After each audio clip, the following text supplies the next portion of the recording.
Naomi Jenkins's fingers trembled as she balanced the tray, the woman's words still slicing through her like broken glass.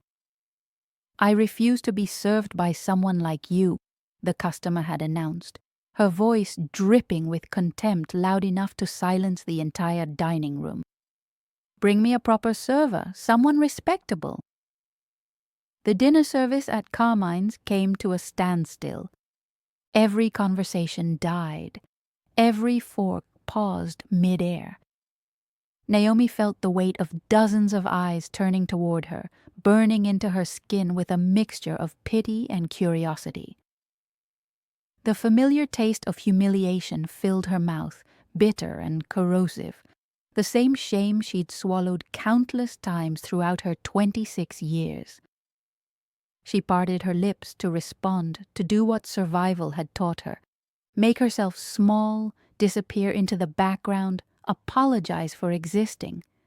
Then, everything shifted. The atmosphere itself seemed to crystallize, growing dense with an unspoken threat. The woman's smug expression crumbled, color draining from her face as her gaze locked onto something behind Naomi. Someone. Naomi didn't need to turn around. She recognized the sudden electricity in the air, the way the restaurant staff had gone rigid with attention. She knew who had entered, Dante Moretti. Even his name carried weight in this city, spoken in hushed tones by those who understood power. He owned more than half of Boston, including this restaurant where she'd worked for the past 4 months. The stories about him circulated like urban legends. Cold, calculating, dangerous beyond measure. And he was standing directly behind her now, so close she could feel the heat radiating from his body, smell the expensive cologne that clung to him, cedar and smoke and something darker she couldn't name. When he spoke, his voice was silk wrapped around steel, quiet enough to be intimate yet somehow carrying to every corner of the room. "I'd like you to repeat what you just said." This moment would become the pivot point of Naomi's entire existence, the instant when her carefully controlled life spun in a direction she could never have anticipated. If you want to discover how this single moment transformed everything, subscribe to the channel and leave a comment telling us which city you're watching from. Your support helps us bring you more stories like this one. Now, let's return to where it all truly began. 4 months earlier, Naomi had stood in this exact spot on her first day at Carmine's, fighting to keep her exhaustion from showing on her face. She'd just finished the morning shift at a downtown cafe, caught a 40-minute nap in her car in a parking garage, and driven straight here to start her evening shift. The manager was explaining the uniform requirements: black dress immaculately pressed, hair pulled back in a sophisticated bun, minimal jewelry, nothing that jangled or distracted. She looked the part, even though the dress came from a second-hand store, and she'd spent an hour the night before steaming out every wrinkle with a borrowed iron. High-caliber clientele, the manager had emphasized, his tone making it clear this was a warning as much as information. Business executives, city officials, entertainment industry people, and if Mr. Moretti ever comes in, you treat him with absolute deference. Understood? Naomi had nodded, not fully understanding at that point. She'd heard his name whispered among the other staff during her interview, always accompanied by a certain tone, fear mixed with reverence. Dante Moretti, owner of the restaurant, owner of substantial portions of the city, connected to enterprises no one discussed openly, but everyone knew existed in the shadows. She hadn't expected to see him. Men of his caliber didn't typically appear at their restaurants on ordinary weeknight services. But during that first week, she'd been carrying a loaded tray of used dishes through the kitchen when the entire staff suddenly snapped to attention like soldiers hearing a commanding officer approach. The executive chef adjusted his toque. The line cooks stopped their constant motion. Even Marcus, the dishwasher who never shut up, fell completely silent. "He's here," someone breathed. Naomi had peered through the circular window in the kitchen door and spotted him. Dante Moretti occupied the corner table, the one that remained perpetually reserved even when the restaurant turned away reservations. He wore a charcoal suit that probably cost more than her annual income. A white shirt open at the collar revealing the edge of an intricate tattoo that disappeared beneath the fabric. His dark hair was perfectly styled, his jaw sharp and defined by a meticulously maintained beard. But his eyes captured her attention most, dark, penetrating, observing everything with an intensity that suggested nothing escaped his notice. 4 men in black suits flanked the table, and Naomi didn't need anyone to explain they were bodyguards. She ducked back into the kitchen, pulse racing for reasons she didn't want to examine too closely. Men like that represented danger, not just because of their actions, but because of how they made you feel when they looked at you, like you mattered more than anyone else in the world right before they destroyed you. For 4 months, she'd successfully avoided serving him directly. Other servers competed for the opportunity and the generous tips that accompanied it, but Naomi kept her head down, maintained her regular station, and tried to save every possible dollar. She had objectives, concrete goals, a nursing degree, an apartment in a safer neighborhood where she didn't hear violence through the walls, a life where fear wasn't her constant companion. Then came that Tuesday evening in November. Naomi had been assigned to the main dining room, covering for another server who'd called out sick at the last minute.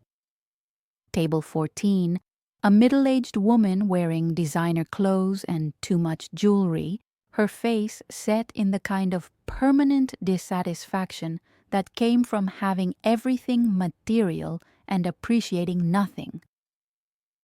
"I'll start with the arugula salad," the woman had said without glancing up from her phone. "And make certain the dressing is on the side. Last time it was drowning in vinaigrette." "Of course, ma'am. And for your entree?" "The sea bass, pan-seared, not grilled, and absolutely no butter. Do you comprehend? No butter whatsoever." Naomi had written everything down, her professional smile never faltering.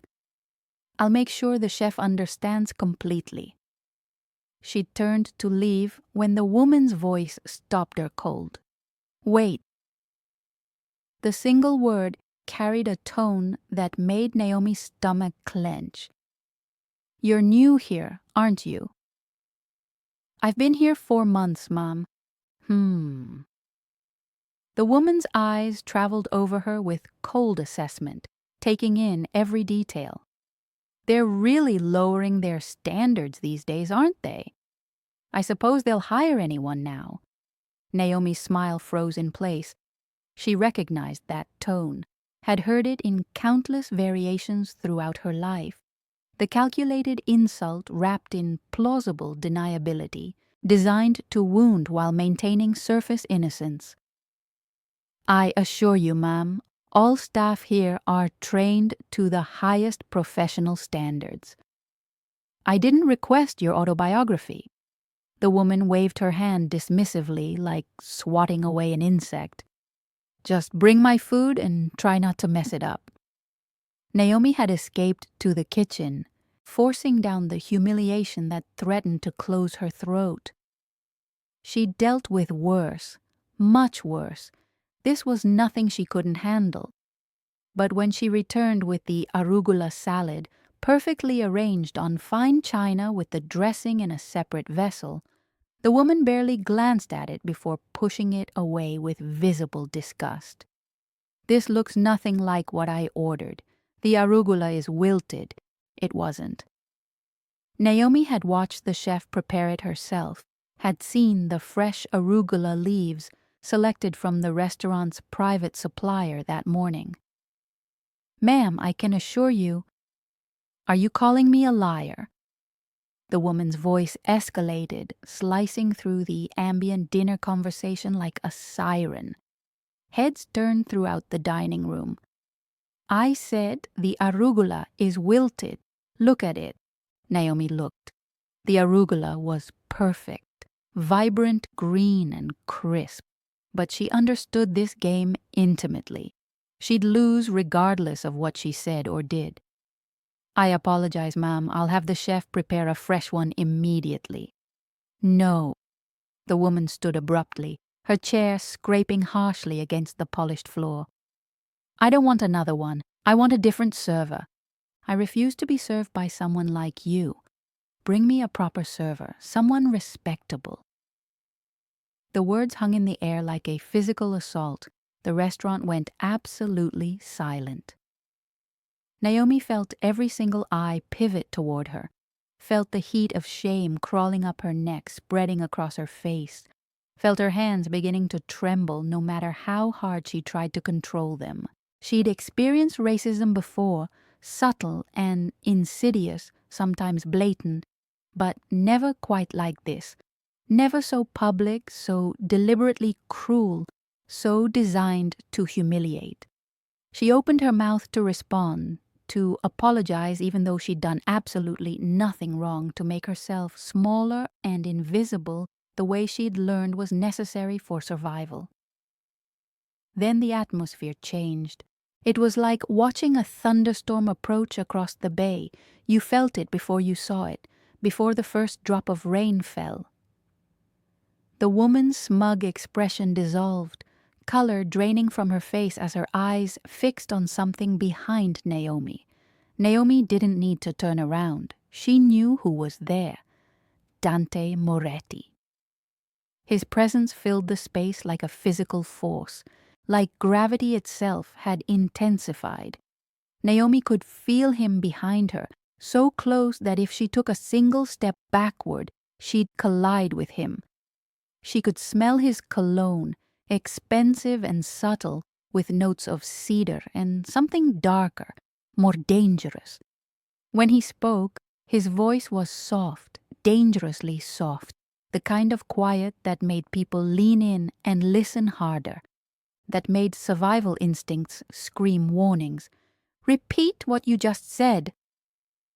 The woman stammered, her earlier confidence evaporating like morning fog. I didn't. You called my employee someone like you." Dante's voice remained quiet, controlled, but everyone in the restaurant heard every word, the kind of quiet that carried more threat than shouting ever could. "And you demanded a proper server, someone respectable. I'd like to understand what you meant by that." "Mr. Moretti, I was simply—" The service was impeccable. He moved then, stepping around Naomi with a grace that shouldn't have been possible for a man his size. He was tall, easily over 6 feet, with broad shoulders and the kind of presence that came from absolute confidence and power. He positioned himself between Naomi and the woman, a human shield. "Naomi prepared your order exactly as you requested. The arugula is fresh from our supplier, delivered this morning. So I'll ask you one more time. What exactly was the problem?" The woman's mouth opened and closed soundlessly, like a fish pulled from water. Around them, the other diners watched with rapt attention. Dinner theater they hadn't expected. Naomi noticed that every staff member in sight had frozen in place, and the 4 men in black suits, Dante's security detail, had materialized strategically near the exits. "I want you to apologize," Dante said, his tone conversational, almost friendly, but his eyes were absolutely glacial. "To Naomi, right now. I—" The woman's voice cracked. "I'm sorry. I didn't mean—" "You did mean it." Dante leaned forward slightly, and the woman actually flinched backward. "You meant every single word, but you're going to apologize anyway, and then you're going to leave my restaurant and never return. And if I hear that you've treated anyone else the way you just treated her anywhere in this city, I'm going to take it very personally. Do we understand each other?" The woman nodded frantically, her expensive jewelry jangling with the movement. "I'm sorry," she whispered to Naomi, her voice barely audible. "I'm so sorry. I was completely out of line." "Leave." Dante's voice cut through her apology like a blade. "Now!" The woman grabbed her designer purse and fled, her heels clicking frantically against the floor in her haste to escape. The moment the door closed behind her, the restaurant seemed to exhale collectively. Conversation resumed gradually, but quieter now, charged with electricity and speculation. Dante turned to Naomi, and for the first time she met his eyes directly without the safety of distance.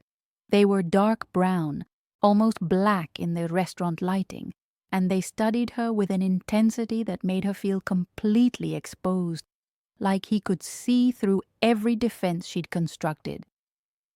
He was breathtakingly handsome in person, much more so than glimpses through kitchen windows had suggested. Sharp features that looked carved from marble, a strong jaw shadowed by his perfectly groomed beard, full lips that might have been sensual if they weren't currently pressed into a hard line. The tattoo she'd glimpsed that first night extended up his neck, an intricate pattern that resembled wings or flames. "Are you all right?" he asked, and his voice had transformed, still quiet but gentle now, concerned in a way that felt genuine. Naomi realized she was still trembling despite her best efforts to control it. She clasped her hands together to hide the shaking. "Yes, sir. Thank you. You didn't have to—" "Yes, I did." He glanced at the table where the woman had been sitting, then back to Naomi. "No one speaks to my employees that way. No one." He paused, studying her face. "What's your full name?" "Naomi Jenkins, sir." "How long have you worked here, Naomi?" 4 months. His eyes narrowed slightly, missing nothing. "And has anything like this happened before?" She hesitated. The truth was yes, subtle things, comments, looks, the way certain customers would request a different server when they saw her approaching their table. But she'd never reported any of it, never made waves. She needed this job too desperately. Dante read her silence correctly, understanding what she didn't say. His jaw tightened visibly. "I see." He reached into his jacket and extracted a business card, holding it out to her between 2 fingers. "If anyone, customer or staff, anyone treats you with anything less than complete respect, you call this number directly. Do you understand?" Naomi took the card with shaking fingers. It was heavy stock, embossed with gold lettering, just a phone number, nothing else identifying. "Mr. Moretti, Dante." The corner of his mouth lifted slightly, not quite a smile, but approaching one. "When you call that number, you'll reach me directly. Not an assistant, not a receptionist, me." She stared at him, not comprehending. Men like Dante Moretti didn't give their personal numbers to servers. They didn't defend them against rude customers. They certainly didn't stand in the middle of their own restaurants looking at them like she couldn't identify the expression in his eyes, but it made her breath catch in her throat. "I should get back to work," she managed, her voice sounding strange to her own ears. "Take the rest of the night off." He said it like an order, not a suggestion or request. Paid. You've been through enough. Really, I'm fine. Naomi. The way he said her name made her stop, made her listen. Take the night off. That's not a request. She nodded slowly, still clutching his card like a lifeline. Thank you. He watched her for another long moment, something unreadable flickering across his handsome face. Then he nodded once and walked back to his corner table, his security detail falling into formation around him like a well-choreographed dance. Naomi fled to the break room, Dante's card burning in her pocket like a brand against her skin.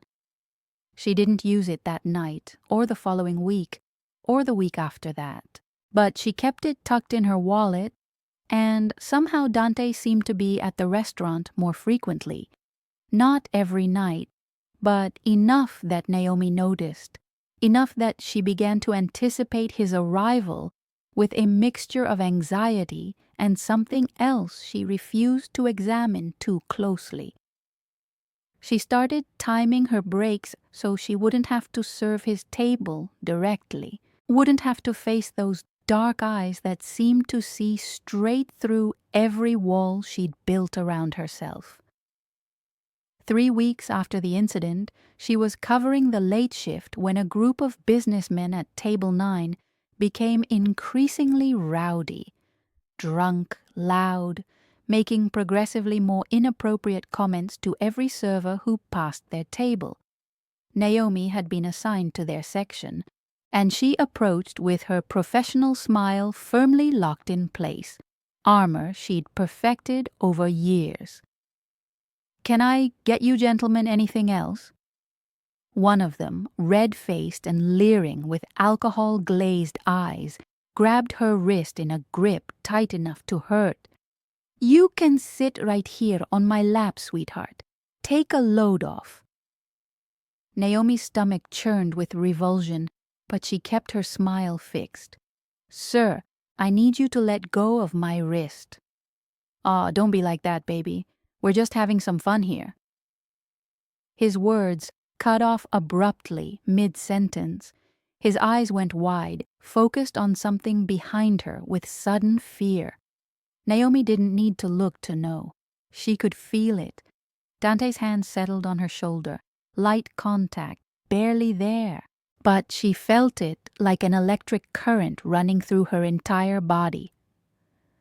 "Gentlemen," he said, his voice pleasant, almost friendly in its tone, "I believe the lady asked you to let go of her wrist." The man released her instantly, stumbling backward in his chair, hard enough that it scraped loudly against the floor. "Now," Dante continued, still in that same pleasant, conversational tone that somehow carried more menace than any threat. "You're going to settle your bill, leave a generous tip for the inconvenience you've caused, and get the hell out of my restaurant. And if I ever hear of any of you laying hands on a woman without her consent anywhere in this city, I'm going to be very disappointed. You don't want to disappoint me." The men threw cash on the table, far more than their bill required, and practically ran for the exit, tripping over each other in their haste. Dante's hand remained on Naomi's shoulder, warm and steady. "You okay?" She nodded, not trusting her voice, emotions too close to the surface. "Come with me." It wasn't a request or suggestion. He guided her through the restaurant, past the curious stares of staff and customers, through a door marked private that she'd never seen opened before. Up a staircase to a second floor she hadn't known existed. His office was exactly what she would have expected. Dark wood paneling, leather furniture that looked expensive and comfortable, floor-to-ceiling windows overlooking the Boston skyline glittering with lights. But there were unexpected touches, too. Fresh flowers in a crystal vase on the desk, actual books lining the shelves, not just decorative spines.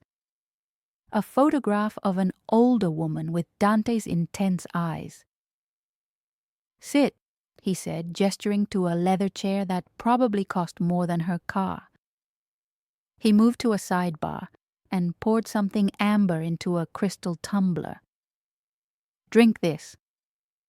"I'm working," Naomi protested weakly. "You were working. Now you're taking a break." He pressed the glass into her hands, his fingers brushing hers briefly. "Drink." She sipped. Expensive whiskey, smooth as silk going down. It burned pleasantly, spreading warmth through her chest, easing some of the tension coiled there. Dante sat on the edge of his desk, close enough that she had to tilt her head back to look at him properly. "This is the second time in 3 weeks someone has put their hands on you in my restaurant. It's not that bad." "It is that bad." His voice hardened, showing steel beneath the surface. "And it stops now." He pulled out his phone, typed something quickly with efficient movements. "I'm reassigning your section. You'll work the private dining rooms from now on. VIP clientele only, pre-screened guests, better tips, fewer assholes." Naomi blinked in surprise. "You don't have to do that." "I want to." He set his phone aside, giving her his complete attention in a way that felt overwhelming. "Why didn't you call me?" "I gave you my number." "I didn't want to bother you with what?" His eyes locked on hers. "With people treating you like shit in my restaurant?" He leaned forward slightly and she caught another hint of his cologne mixed with whiskey. "Naomi, I meant what I said. You call me if anything happens. Anything at all." She looked down at the whiskey in her hands, studying the amber liquid. "Why?" "Why what?" "Why do you care?" She raised her eyes to meet his, genuine confusion in her voice. "You don't know me. I'm just what?" His voice had gone soft again, dangerous in a completely different way that made her pulse race. "You think you're just another server to me?" Her heart hammered against her ribs so hard she was certain he could hear it. "Aren't I?" He studied her for a long moment, something intense and indefinable burning in his dark eyes. Finally, he said quietly, "No, you're not." The private dining rooms changed everything for Naomi. She'd worried about the switch initially, had worked hard to build up her regular tables, to learn customer preferences, to earn consistently decent tips. But Dante had been absolutely right. The VIP section meant fewer tables, significantly higher check averages, and clientele who treated her like a professional rather than a servant. It also meant she saw Dante more often. He seemed to materialize whenever she was working the VIP section, always with some excuse, checking on an important client, reviewing the wine selection with the sommelier, discussing seasonal menu changes with the executive chef. But Naomi felt his eyes on her constantly, tracking her movements through the elegant private rooms with their silk-draped walls and crystal chandeliers that cast prismatic light. One Friday night, 2 months after the incident with the drunk businessman, Naomi was setting up one of the private rooms for a corporate dinner when Dante appeared in the doorway. "Naomi," he said her name like a question and a statement and something more complicated. "Can you come with me for a moment?" She set down the wine glass she'd been polishing. "Is something wrong?" "No." He stepped aside, gesturing for her to precede him into the hallway. "I need your opinion on something." They walked through the restaurant, Dante's presence beside her, making her hyper-aware of every movement, every breath. Staff members straightened visibly when they passed. Customers looked up from their meals with curiosity. Naomi felt the weight of their attention, Their speculation about why Dante Moretti was personally escorting a server through his restaurant. He led her to a private elevator she'd never noticed before, tucked discreetly behind a service door. He swiped a key card and the doors opened silently. "Where are we going?" Naomi asked as they stepped inside the intimate space. "Penthouse." He pressed the button for the top floor. "I want to show you something." The elevator opened directly into an apartment. No, not an apartment, a penthouse that claimed the entire top floor of the building. Floor-to-ceiling windows showcased the city lights spread out below them like a sea of fallen stars. Minimalist furniture in shades of charcoal and cream, art on the walls that Naomi suspected was original and incredibly expensive. Everything about the space whispered wealth, power, and meticulous control. "You live here?" The words slipped out before she could stop them. Dante's lips curved slightly. "Yes. Does that surprise you?" She caught herself before saying what she was truly thinking, that she hadn't expected it to be so beautiful, so carefully curated, so personal. "I didn't know what to expect." He actually laughed softly at that, an unexpectedly warm sound that altered his entire face. Most people assume something between a museum and a crime scene. He shrugged off his suit jacket and draped it over the back of a chair. The movement revealed more of the tattoo that covered his shoulder and disappeared under his shirt, sharp lines that looked like wings or flames stretching across his back. "Come on. I want to show you the view from the terrace." He unlocked a glass door and stepped out onto a terrace that wrapped around the entire penthouse.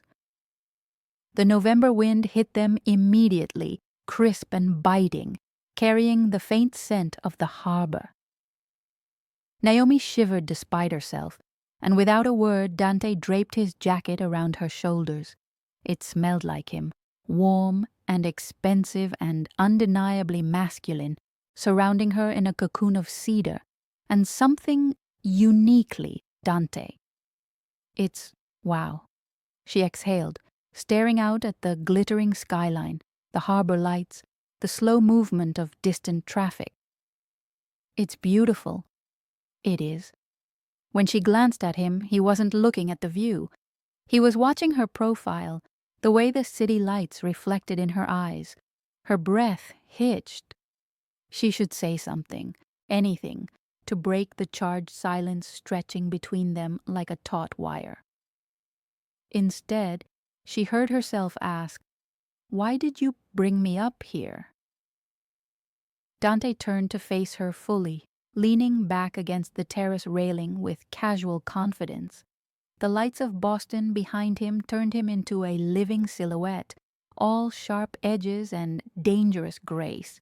"I wanted you to see who I am when I'm not downstairs playing a role." "I don't understand." "Down there, I'm the boss, the owner, the man everyone fears or wants something from." His voice was quieter now, intimate against the background hum of the city. "Up here, I'm just a man who happens to own some expensive real estate. I wanted you to see this place, to know that I'm human." Naomi's heart pounded so hard it almost drowned out his words. "Why does it matter what I think?" He pushed off the railing, closing the distance between them until there was barely a foot of space separating their bodies, until she had to tilt her head back to maintain eye contact. "You really don't know, do you?" She shook her head, unable to answer. Dante reached out slowly, giving her every opportunity to step back. His fingers brushed her cheek, feather-light, like he was afraid she might vanish if he touched her too firmly. "I haven't been able to stop thinking about you since the first time I saw you in the kitchen," he said quietly. "You thought you were hidden behind that little round window, but I saw you, peeking out like you were afraid to be seen. You noticed me." The surprise in her voice was genuine. "I notice everything, Naomi." His thumb traced the line of her jaw with excruciating gentleness. "Especially you. The way you work twice as hard as everyone else without complaining. The way you're kind to the kitchen staff even when you're obviously exhausted. The way you hold yourself together no matter what anyone throws at you." His hand slid to cup her face more fully. "The way you're so beautiful, it actually hurts to look at you sometimes." "Dante." His name came out as little more than a breath, part plea, part warning. "Tell me I'm wrong."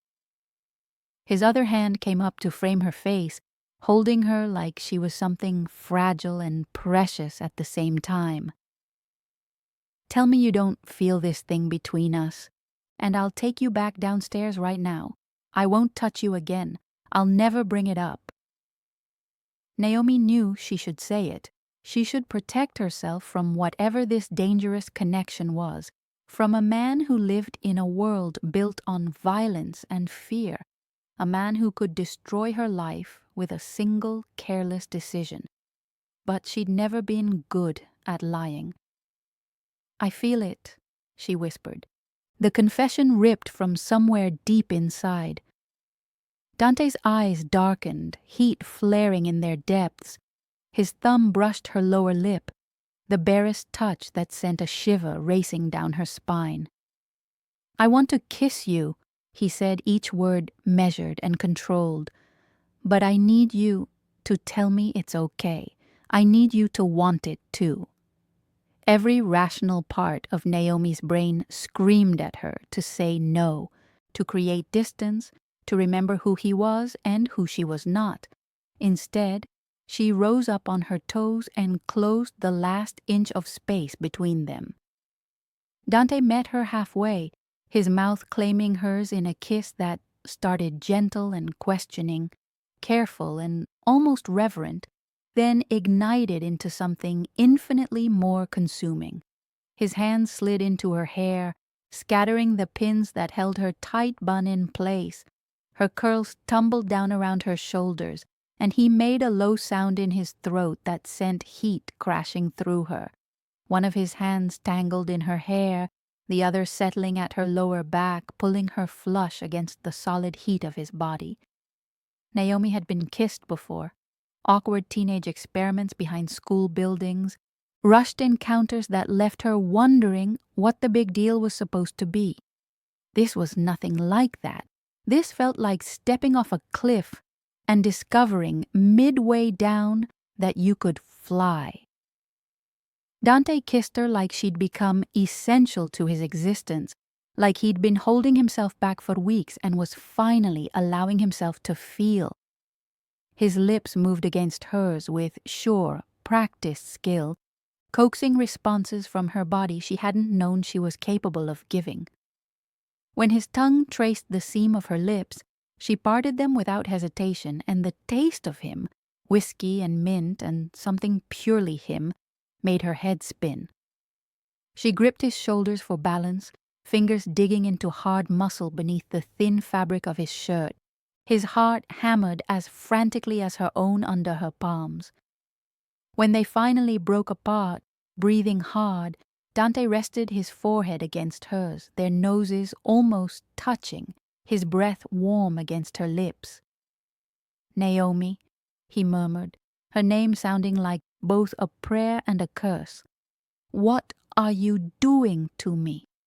Before she could find any kind of answer, his phone buzzed insistently in his pocket, then buzzed again. Dante cursed softly under his breath and pulled it out, his expression darkening instantly as he glanced at the screen. "I need to take this. Business." The spell shattered like thin glass. Reality came crashing back in a disorienting wave. She was a server who had just kissed her boss, a reputed Mafia boss, in his penthouse, wearing his jacket on a terrace overlooking the city he seemingly controlled. "I should go back to work," Naomi said, stepping back quickly, suddenly hyper-aware of her mussed hair and swollen lips. The private dinner is covered. Dante pocketed his phone, his jaw tight. I had Marco reassign it, but you're right, I need to handle this. He looked at her, conflict clear in the tension around his eyes. This isn't over, Naomi. We're not done talking about this. She nodded, unable to trust her voice with any coherent response. The ride down in the elevator was silent, thick with everything they'd just done and everything left unsaid. When the doors opened into the service corridor behind the restaurant, Dante caught her hand before she could step out. Dinner tomorrow night, he said quietly. Let me take you somewhere that isn't my restaurant. I'm working tomorrow, she said automatically. I'll change the schedule. His thumb brushed across her knuckles, sending a fresh spark up her arm. Say yes, Naomi. She knew she should refuse. She knew she was walking straight into danger, playing with fire that would eventually burn her world to ashes. But when she met his eyes and saw something vulnerable and unguarded beneath all that power, the word left her lips before she could stop it. Yes. The next evening, Naomi stood before her closet in her cramped studio apartment, staring at her limited wardrobe with growing panic.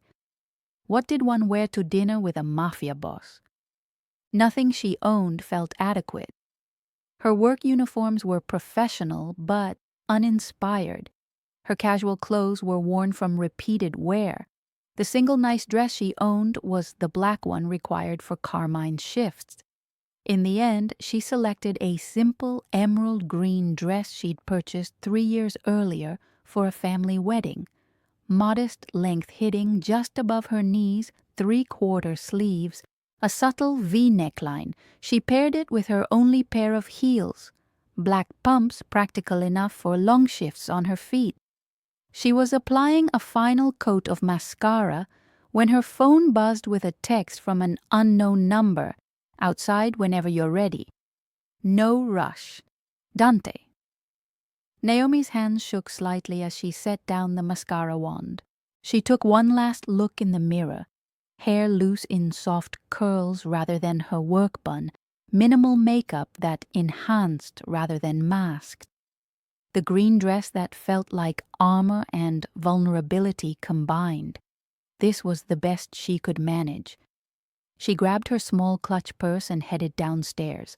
The sleek black SUV idling in front of her building looked completely out of place amid the cracked sidewalks and chain-link fences of her neighborhood. Dante stood beside the passenger door, and Naomi's breath caught at the sight of him. Dark jeans that fit perfectly, a charcoal button-down with sleeves rolled to reveal strong forearms corded with muscle and faint scars.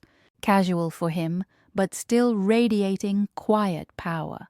His eyes tracked her approach from the moment she emerged from the building, and she saw his expression shift, appreciation warming the intensity, something deeper flickering beneath. You look incredible, he said simply, his voice low enough that only she could hear. You didn't have to pick me up, Naomi said quickly, suddenly self-conscious about her surroundings, the graffiti-tagged buildings across the street, the group of teenagers watching from the corner with open curiosity. I could have met you somewhere. I wanted to pick you up. He opened the SUV door for her with easy courtesy. Is that okay? She nodded and climbed in, hyper-aware of his hand briefly steadying her at the small of her back. The interior smelled of leather and faint cologne, a world away from her usual 2 buses and a subway ride to work. Dante slid in beside her and the driver pulled smoothly into traffic without a word. I hope you're hungry. Where are we going? Somewhere I think you'll like. He smiled then, a genuine expression that softened his sharp features, made him look years younger, almost approachable despite everything she knew about him. Not Carmine's tonight. Just us. They drove through neighborhoods Naomi rarely saw. Quiet streets lined with brick townhouses and gaslit lamps, the kind of area where people walked their dogs without glancing over their shoulders. The driver stopped before a small trattoria with no visible sign, just a carved wooden door with an olive branch knocker. Inside, the space felt intimate. Maybe 12 tables total, all empty except for one, tucked in the shadowed corner. Candlelight danced across exposed brick walls. The air carried scents of garlic, rosemary, fresh bread baking. An older Italian woman emerged from the kitchen, her face lighting up when she spotted Dante. She pulled him into an enthusiastic embrace, speaking rapid Italian that flowed like music. Dante responded fluently, his accent perfect, gesturing toward Naomi with obvious warmth. The woman turned, her eyes crinkling at the corners. "Benvenuta, cara." She clasped Naomi's hands gently. "Any friend of mio figlio is family here. I'm Nonna Rosa. Sit, sit. I'll bring you food from heaven." As they settled at the corner table beneath a wrought iron chandelier, Naomi raised an eyebrow at Dante. "Figlio mio?" "My son," he translated with a slight smile. "She is not actually my grandmother, but close enough. Her husband worked for my family years ago. When he passed, we made sure she never wanted for anything. This place is hers." "That was generous of your family." Something complex passed across Dante's face, gone before she could identify it. "My father understood loyalty, if nothing else." He reached across the table, capturing her hand in his much larger one. "But I don't want to talk about him tonight. I want to know you, the real you, not the version you show at work." Naomi hesitated. She'd always kept her personal life walled off from her job, compartmentalized for survival. But the candlelight, the intimacy of the small restaurant, the warmth of Dante's hand around hers, it all conspired to lower her defenses. "There's not much to tell," she began cautiously. "I don't believe that for a second." His thumb stroked lightly across her knuckles. "Where are you from originally? Family still in Boston?" "South End. Mom raised me solo after my dad bailed before I was even born." Naomi stared at their joined hands, tracing the veins on the back of his. "She worked 2 jobs, sometimes 3, to keep food on the table and me in decent schools. Always talked about me going to college, becoming a nurse. Better life than she had." "What happened?" "Cancer." The word still cut deep after 4 years. Stage 4 when they caught it. "I dropped out of community college to care for her, used my tuition savings for treatments. She fought 2 years. Then," Naomi's voice faltered, "then she was gone. Left me with nothing but medical debt that swallowed everything." Dante's grip tightened fractionally, not painful but supportive. "I'm sorry. I'm working back toward nursing school now. 1 class at a time when I can swing the tuition. That's why Carmine's matters, the tips, the flexible shifts. Every dollar goes into the goal." "And where do you live?" She described the studio apartment with its single window overlooking an alley, the 45-minute commute each way, the neighborhood sounds that kept her awake, sirens, arguments, the occasional gunshot echoing off brick walls. She didn't mention the constant low-level fear, the locks she checked 3 times before bed, the way she mapped escape routes from every room. Nonna Rosa appeared bearing plates of food that smelled divine. House-made tagliatelle with wild mushrooms, crusty bread still warm from the oven, a caprese salad bursting with summer flavors despite the November chill. "Mangia, mangia," the woman commanded cheerfully, and Naomi found herself laughing, the tension uncoiling slightly in her chest. The food was transcendent. They ate and talked, and Naomi discovered herself relaxing in a way she hadn't in years, maybe ever.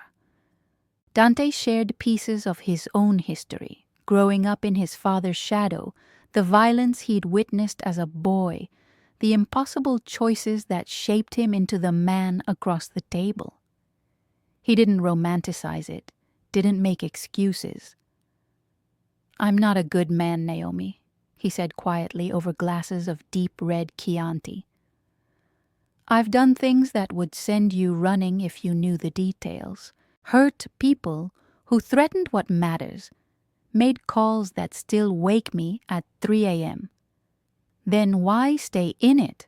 she asked directly. "You have money, businesses. You could walk away." "Could I?" He set down his fork, expression turning serious. "This life doesn't release you easily. The families under me, the operations, the people who depend on stability.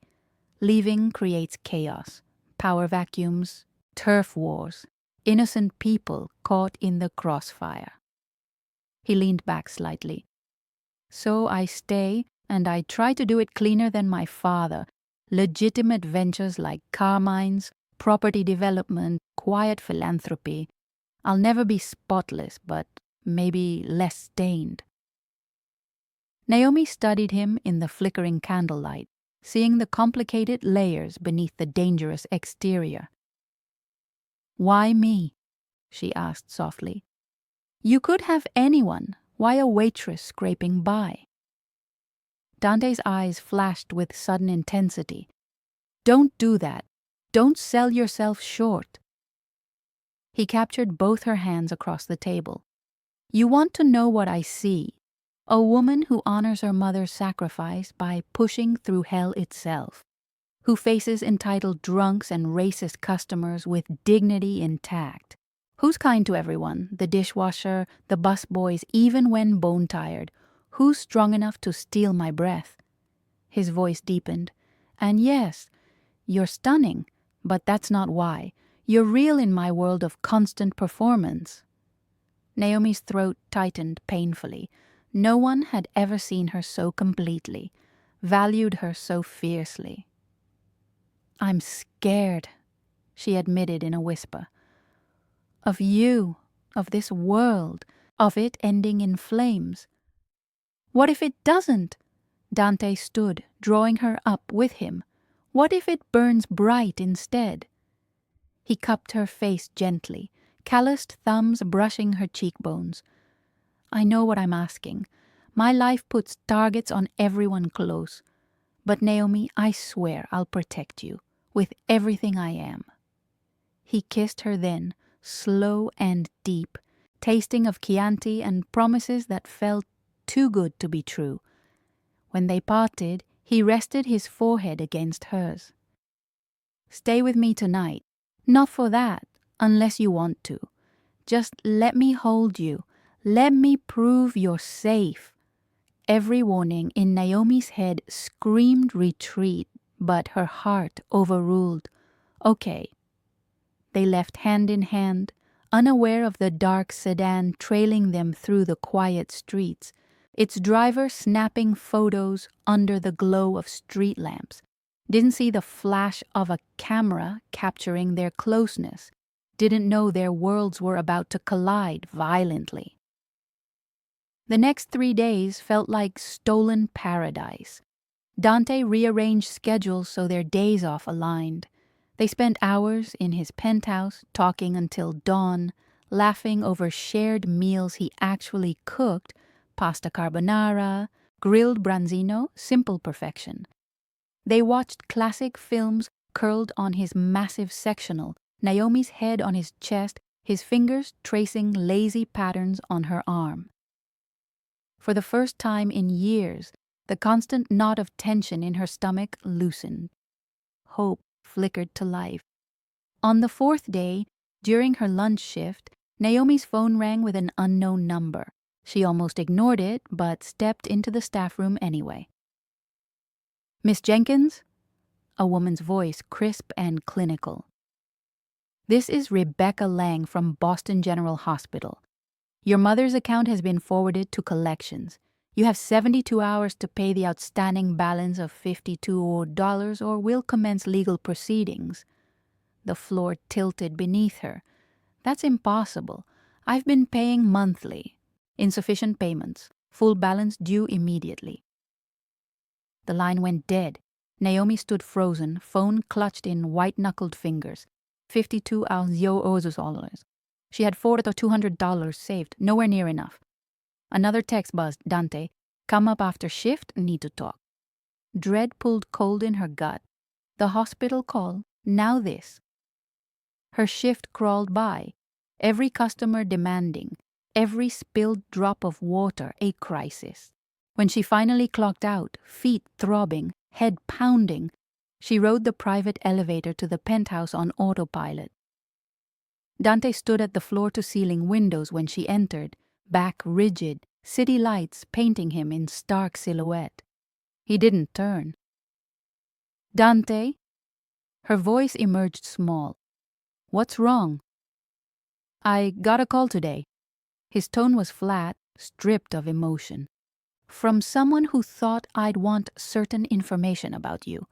Naomi's stomach plummeted. What information? He turned slowly, face a mask of controlled fury. Photos of you from 5 years ago. Blood drained from her face. No. He pulled out his phone, swiped to an image, held it out. There she was, younger, fuller-faced, outside a county courthouse clutching an infant carrier. You have a child. His voice remained even, but danger simmered beneath. A daughter. You've been hiding her from me. I can explain. Can you? The mask cracked, pain flashing in his eyes. Because it looks like you've been lying for months, making me think we were building something real. He clenched his jaw. Where is she? Safe. Naomi forced the word out. She's safe. That's not an answer. With my aunt in Providence. She's 4 now, Lily. I kept her separate to protect her from judgment, from assumptions. Single black mom working tables. People look at you different. Jobs vanish. Opportunities die. I'm not people, Dante growled. I laid myself bare, told you my darkest truths. You couldn't trust me with this. It wasn't lack of trust. It was survival. Her phone rang again, screen showing Aunt Marlene's number. Panic twisted her aunt's voice. Naomi, men came to the house, asking about you, about Lily, suits, expensive car. They knew everything. We're at the station now. Stay there. Police. Naomi, these weren't cops. They were... I know what they were. She hung up, turning to Dante. Your world just found my daughter. Dante's face hardened to granite. The Valentis, rivals. They'll use her against me. He was already moving, phone to his ear, barking orders. Helicopter. Now. Providence PD coordinates. Within 20 minutes, they were airborne, rotors thumping over darkened highways. Dante sat beside her, hand gripping hers like a lifeline. I'll fix this. At the station, Aunt Marlene waited. Lily asleep on her lap. The child stirred at the commotion, dark curls framing huge eyes that mirrored Naomi's. Dante crouched to her level, voice softening impossibly. Hey, princess, I'm Dante, your mom's friend. You like helicopters? Lily nodded shyly, clutching a stuffed rabbit. Wanna see mine? He scooped her up effortlessly, security forming a wall around them. By dawn, they were back in Boston. Lily tucked into a guest room in the penthouse, Aunt settled with cash and security. Naomi collapsed beside her daughter, exhaustion claiming her. Dante watched from the doorway, expression unreadable. 2 years later, Naomi walked across the stage at nursing school graduation, diploma in hand, clinic job waiting, pediatrics in underserved neighborhoods, honoring her mother's dream. Dante funded it quietly, no strings. The penthouse had become home, Lily calling him Papa D with easy affection. That night on the terrace where it began, Dante dropped to one knee under starlight. Naomi Jenkins, you've rewritten my entire existence. Marry me. Let me protect this family forever. Lily bounced with excitement. Say yes, Mama. Papa D has a ring. Oh, see, tears streamed down Naomi's face. Yes, 1,000 times yes. The city glittered below, witness to their perfect ending. If this story touched something deep in you, the way one moment can rewrite destiny, hit that subscribe button and join our community of 500 euro plus story lovers. Drop a comment. What's the boldest stand someone ever took for you? Your stories fuel our next tales. Share with someone who needs this reminder that protection comes when you least expect it. Thanks for watching. See you in the next one.